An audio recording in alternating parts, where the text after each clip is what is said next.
Hey guys, good morning. Good to see you all. Appreciate you coming out to see one of the great traditions, of course, in American democracy. I, of course, voted for Donald Trump and myself. So did my wife, and we also, for all the locals out there, we voted for Bernie Moreno for the United States Senate. And if you want the policies of Donald J. Trump in the United States Senate, then Bernie Moreno is the only candidate in this race who I think is the candidate of peace and prosperity for the United States Senate. So I hope people will get President Trump over the finish line. I hope people here in Ohio will get Bernie Moreno over the finish line. Look, I feel good. You never know until you know, but I feel good about this race. I felt good about my own race a couple of years ago when I voted in this exact same spot. Hopefully it goes as well for President Trump and me as it went for me a couple of years ago in the state of Ohio. So I appreciate you guys being here. Happy to take a few questions. You obviously can see my kids bouncing around here. There's Usha. And, we'll take a few questions, but we're going to hit the road, go back home, and then head off to Palm Beach. Senator, regardless of the results tonight, half the country probably won't be satisfied with the results. Sure. What's the message to them, potentially your supporters, if it doesn't go the way that they want it? Well, look, I think our message is, first of all, we do expect to win, but obviously no matter who wins, half the country, as you said, is going to be at least partially disappointed. I think my attitude is the best way to heal the rift in the country is to try to govern the country as well as we can, create as much prosperity as we can for the American people, and remind our fellow Americans that we are all fundamentally on the same team, however we voted. I certainly hope you vote for Donald J. Trump today. I think that his policies are going to promote peace and prosperity for our citizens. But if you vote the wrong way, in my view, I'm still going to love you. I'm still going to treat you as a fellow citizen. And if I am lucky enough to be your vice president, I'm going to fight hard for your dreams and for your family over the next 4 years.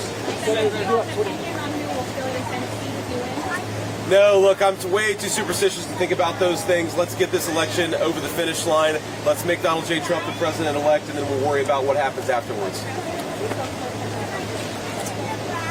No, actually, he called me about 3 in the morning, apparently from the plane headed from Michigan to Palm Beach last night. I was in bed at the time. I haven't been able to talk to him this morning. I was going to call him as soon as I woke up, but when I realized that he got back home around 5:30 last night, I decided hopefully he's asleep, and so I'm not going to call him. I'll certainly talk to him probably on the way to the airport or when we land.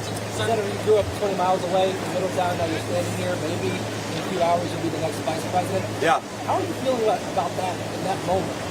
Here and possibly second in command. Look, it's an amazing thing. My heart is just overwhelmed with gratitude to the generosity of the American people. The fact that I'm standing here is very much a testament to the fact that we live in the greatest country in the history of the world. The fact that I have a beautiful wife and 3 beautiful kids is more importantly a testament to the fact that we live in the greatest country in the world. So I think that what today represents is an opportunity to pay down a debt that I owe to this country. And if I am the vice president, I'm going to work as hard as I can to pay down that debt. I don't think I'll ever be able to return what this country has given to me, but I'm going to try, but we have to win first. Senator, we've seen a lot of division in this country during this election. What would be your message to the American people to maybe heal that division? You know, my most important message is we ought to argue, disagree about, persuade each other about politics. That's part of the natural process.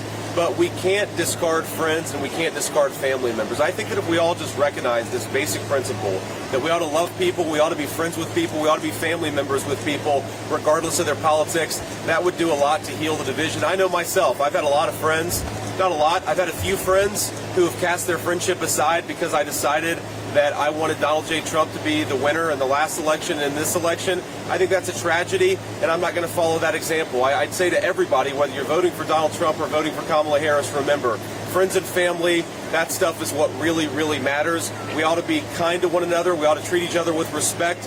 And fundamentally what we're trying to do, President Trump and I, is just build the kind of country where our fellow Americans can achieve their dreams. But that's all of our fellow Americans, regardless of who they vote for. We'll take one more question. Senator, with the recent polling in Iowa from Trump, Harris ahead, are you concerned at all that this could potentially move the over states like Ohio? No, I'm not too worried about that. Look, one outlier poll doesn't change what we've seen on the ground. We feel very good about the energy. We feel very good about the early vote.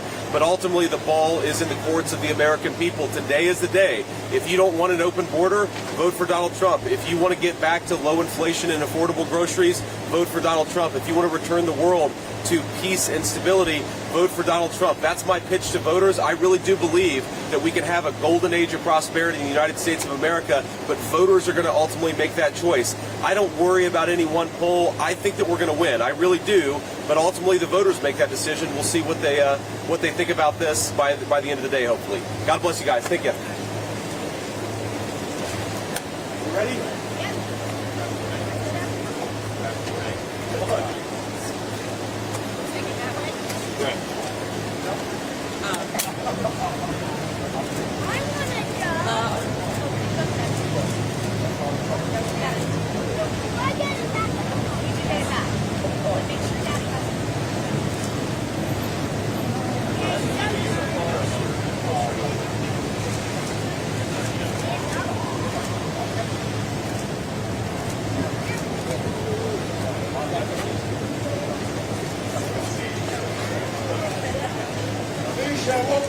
Hannah.